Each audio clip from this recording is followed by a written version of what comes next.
turi kumwe n'umushitsi adasanzwe turakwakiriye brother. Thank you bro. Umeze neza? Umeze neza cyane. Yego nivyo mateka kandi kukubona mu gihugu cacu nibaze ko ryo mbere ushitse muri kino gihugu. Yeah, nibwo bwa mbere. So I'm happy, very happy bro. Wiyumva gute mu gihugu kimeze gutya? Ndumva nanjye bindenze.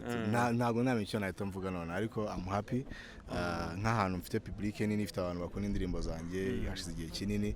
So igihe cya kirimo kuducika iyo tudahura n'abantu bacu. So it's a blessing to be here kandi yeah. Social Mula uje mu giteramo kidasanzwe kizoba kirimo abaririmbyi bo mu Burundi twita ibihangange, witeguye gute kwerekana nawe impano yawe n'ingene ushoboye imbere y'ivyo bihangange? Ni amateka akomeye kuba ngiye guhurira n'ibihangange by'abarundi twubaha no mu Rwanda cyane by'umwihariko Fizzo Kidum Sat-B n'abandi benshi cyane nabonye. So ni umugisha ariko by'umwihariko ni experience nini cyane ndashaka kumenya uko music yanjye yigeze yakirwa kuko n'ubwa mbere ngiye kurimbira hano. Yeah. Social Mula amaze gukora n'abaririmbyi bashika kuri babiri b'abarundi nyimba ntihenze. Ni ikihe kintu wabonye ku baririmbyi b'abarundi tigeze bakora ku bandi baririmbyi musanze mukorana mu gihugu bayemo? Nta kidasanzwe ariko by'umwihariko nuko umuziki bawumva umuhanzi w'umurundi yakora umuziki ntago aba papira bro abawukora afite impano ariko akenshi usanga ibintu bigezweho ari abantu baza muri music ariko badafite karite yo gutanga music. So icyo nzi nuko abahanga ari benshi muri iki gihugu. Social Mula benshi abarundi sinzi bakumenye kubera Big Farious byari imeze gute kugira ngo ushe guhura na Big Farious byagenze gute kugira ngo ashe kukwemerera ko muririmbana mu gihe benshi muri twe tutari tukuzi? Yeah, Fizzo ndibuka ko yazaga mu Rwanda cyane gukora ibitaramo. So afite management yakoranaga no mu Rwanda yitwa Decent Entertainment. So niyo yaduhuje dukorana indirimbo kandi ndanamushimira cyane kuba yaratumye inaha bamenye izina ryanjye.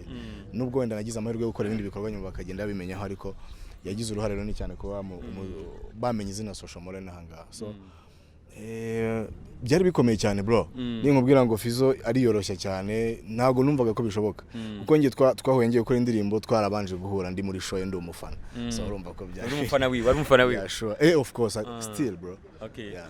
Social Mula ni Alvin Gucci kuva muri Hit Top TV the #1 channel batana niko batigera bananirwa na n'umunsi no kirazira. Social Mula turazi yuko umaze gukora ibikorwa byinshi ngaha kandi birazwi ariko ikintu ca mbere nkeneye kumenya nk'ikibazo ca mbere kivuye ku mutananirwa Alvin Gucci mbe Social Mula n'ubundi uje guhura n'ibihangange bikomeye cyane ndazi yuko wipanze. The Don is right man.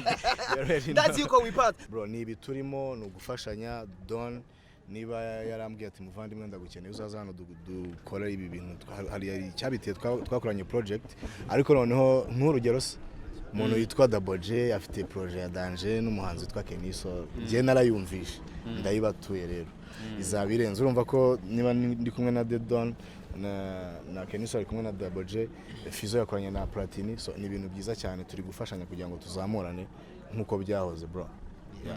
Social Mula ni Rick Love promoter kuva muri 1x1 TV. Warakoranye na Don Blight ngirana nicyo cyatumye ashobora kuguhitamo novuga yuko nka Dicobu yaguhisemo kugiruze muri kino giteramo kandi ndadikwijya ndirimbo profile mwakoranye na Don Blight izovuzwa kuri Damus kandi muzoy performing. Mbega promotion yayo yanganye gute cyangwa byagenze gute mu hariya mu gihugu cyane? Akenshi urabona iyo umuhanzi projet yariye project abari yawe. So no kuvuga ngo ukenera abantu bagufasha mugafashanya ariko by'umwihariko twagerageje bishoboka promotion mu Rwanda indirimbo barayizi ikindi nuko abidasanzwe. Okay. None Dicobu byagenze gute kubwira isho kuguhitamo cyangwa nuko mwakoranye iyo ndirimbo na Don Blight? Dicobu baza ubwenge bro kandi ndanabashimira ko Imana yatumye bamenya bagakunda ibyo nkunda muri make Dicobu nayimenye nyuma yuko menyanye na The Don. Abarundi bitegiki cyangwa surprise ihe uzobazanira tariki 22 bro ndashaka kuririmba mana ngiye kuvuga ijambo riba ariko ryari n'iminu karega bro kuri kwimana. Yeah.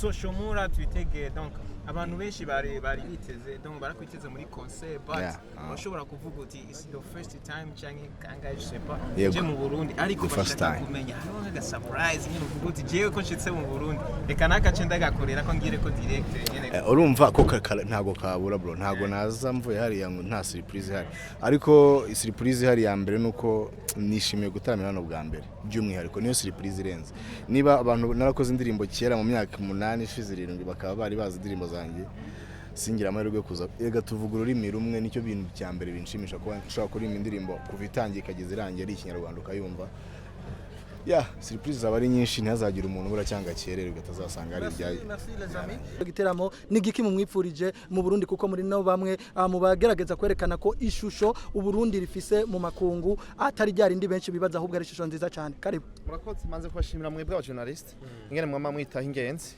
kandi mubikora mutima w'urukundo ryaje mbona vugira ngaha nti imisi yose singombwa kuhembwa muri ko murarikora neza imana ibahezagire kuvyo kuri murerekana umutima mwiza wo kwakira abantu babashitsi ingenzi nico ndabakundira cya kabiri karibu cyane umve kuri muhira umve ko ushitsi wanyu urisanze ntama rero social mura Dicobu twamumenye kubera Don Brighter twebwe Dicobu turabaririmbye mugabo tugomba gukora n'abaririmbyi bisi yose na cyane cyane mugambi wacu dufise wo gutsimbataza umuziki ndundi ntushobora kugera kure tureko turakora n'abandi banyamahanga naco gituma rero Don Bright amaze gutsindira ku gashimwe ka Dicobu Music Award 2022 yaratubwiye ati hari undi muntu twakoranye yitwa Social Mura twakoranye indirimbo nziza cyane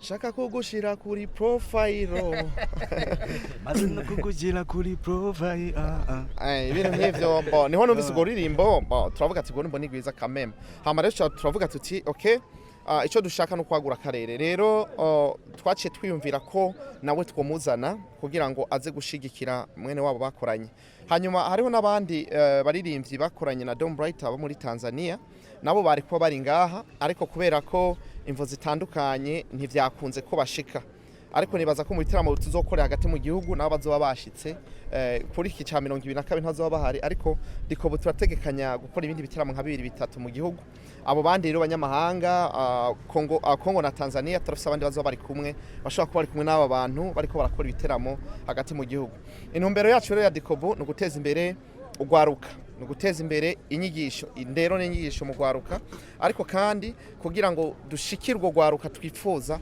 nuko tubicisha mu mpano zitandukanye utugenegene umuziki n'ibindi naco gituma rero twiyumviye gukora ico gikorwa nico gituma rero nshimiye Social Mura kuba ari ngaha nshimiye n'abandi baririmbyi bariko baraza bavuye mu bindi bihugu bitandukanye zo bari ngaha no kuvyumva rero yuko nimba tugomba guteza imbere umuziki w'u Burundi ntitwiyugarira ko turugurura ntitwugara tuvuge ngo turugaye ngo dukoreye abarundi gusa aho ntaco tuba turiko turakora nico gituma muravye abaririmbyi bawe rangiranwa ku isi bagiye barakorana n'abandi baririmbyi b'ibihugu bitandukanye ku isi bisigura ngo rero Don Bright no muririmbyi yatsindaga hashimwe muri Amerika yakoranye n'abaririmbyi benshi afise abaririmbyi benshi bamaze gukorana mu bihugu bitandukanye tugomba rero ko ubwo bumwe tubukomeza kugira ngo ejo twakora ikintu muri Etats-Unis abo bantu bose tuvuga abarundi tubaze bari korakorera ngaha mu bihugu bitandukanye bya East Africa dukora igiteramo cy'agakura cyateguwe na Dicobu hamwe ndababwira nti umuziki w'u Burundi tuvyaza umusaruro nuko bizogenda kuko tuvuze ngo n'abarundi gusa dutagetinga ntaho twoshika tugomba reko dutagetinga abakongomani abanyarwanda abatanzania kugira ngo abakunda izo ndirimbo z'abarundi canke abashigikira bagira abafana mu karere kw'isi yose niyo ntumbero rero yatumye dukora ico gikorwa nkabashimiye rero abantu bose bariko baradufasha muri kino gikorwa n'abadushigikiye na cyane cyane wewe washimye kuza ukagamburuka mu bihe nk'ibi bitaba vyoroshe ukavuga uti turaje kwifatanya namwe Imana ibahezagire rero karibu muri Sanze ibisigaye tuzosubira kwa gatanu utaravyumva navyumva ejo ni conference muzoza cyane gitumbere gatoyi kuri mwebwe cyo kimwe kuri social media mwebwe nka Dicobu murafise umugambi wuko ugomba guconnect abaririmbyi ba diaspora cyo kimwe n'abaririmbyi bari hano muhira navuga nkuko batenguye babivuga Burundi n'u Rwanda siruvuga ngo baravukana ahubwo n'amahasi Indundi iri kuzamuka kandi nibyo byiza twifuza ko music yacu iba ikintu kinini kuko urabona nkuko duhuje ururimi rumwe iyo duhuje noneho n'izo mbaraga n'ibitaramo tukabikora public iriyongera akazi kariyongera ni ukuvuga ngo abahanzi b'abarundi baza mu Rwanda n'abanyarwanda bakaza hano so ni ibintu byiza cyane kandi binini nashyigikira nanjye ko byakomeza kandi nkashimira Dicobu nkashimira namwe itangazamakuru kuba mufite uruhare rukomeye cyane kuko natwe dufite intambara ikomeye cyane natwe ntago turagera aho twifuza dufite intambara nyinshi dushaka gupushinga kugira ngo music nyarwanda igere ku rwego itariho right now so ndizera ko tuzashyigikirana kandi bikagenda neza twese byankabikunze abaririmbyi bumviriza cyane